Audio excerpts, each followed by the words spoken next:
आज आपण बनवणार आहोत ही मालवणी वालीची भाजी। हे वाल आहेत याच्यापेक्षाही लांब असतात, हे मी कापून घेतलेत आणि अशा प्रकारे कापून घ्यायचे। हे मीठ, खोबरं, कांदा, मिरची आणि तेल। हे बघा, ह्या वाल मी कापून घेतले। मिरची असे 2 भाग करून घेतले। आपण मोठेच ठेवायचे कारण लहान मुलं खातात ते, त्याच्यामुळे पटकन भेटण्यासाठी मोठे ठेवायचे। मी कांदा पण कापून घेतलाय। ते पॅन गरम करायला ठेवलंय। त्यात आता मी तेल टाकते। ही भाजी छान होते। तुम्ही यात बटाटा पण घालू शकता। तेल गरम झालंय, आता मी त्यात कांदा टाकते।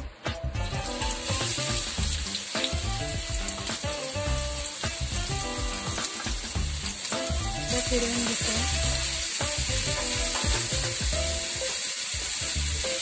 त्यात मिरच्याही टाकते। तुम्हाला तिखट हवा असेल तर अजूनही मिरच्या घेऊ शकता। हे जरा भाजलोय कांदा, टाकले कापलेले वाल टाकले, तेही जरा फिरवून घ्यायचे आणि अगदी किंचित पाणी टाकायचं आहे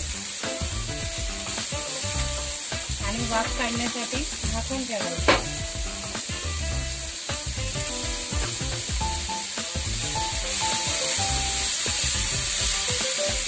चवीनुसार मीठ टाकायचं।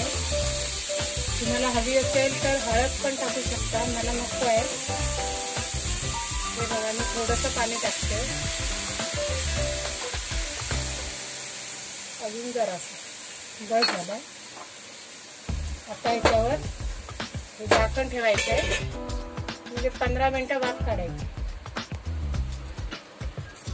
मध्येच आपण जरा ढवळून घेऊया। हे बघा, छान खमंग वास सुटलाय, मस्त वास सुटलाय भाजीला। लहान मुलं पण आवडीने खातात।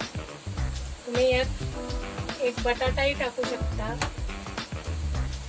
छान लागते भाजी। अजून 5 मिनिटं ठेवायचंय। 15 मिनिटं झाली आहेत। आपण आच मात्र एकदम मीडियम ठेवायची, नाही तर स्लो ठेवायची। एकदम मीडियम टू स्लोवर दाखवायची। बघा, माझं पाणी एकदम आटलंय। आता मी खोबरं टाकणार। आपल्याला पाहिजे तेवढं खोबरं टाकायचं आणि हे फिरवून घ्यायचं, व्यवस्थित फिरवून घ्यायचंय। भाजी तयार आहे। आता 2 मिनिटं जरा हे खोबरं वाफवून घ्यायचं। खोबरे टाकले त्यामुळे वाफवून घ्यायचे 2 मिनिटं, फक्त 2 मिनिटं। बघा, झाली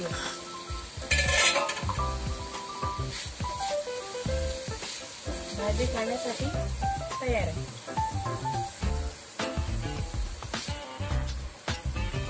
आता गॅस बंद करायचा।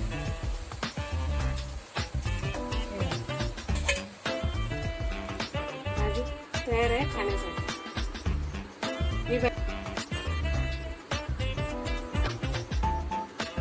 लहान मुलं पण आवडीने खातात।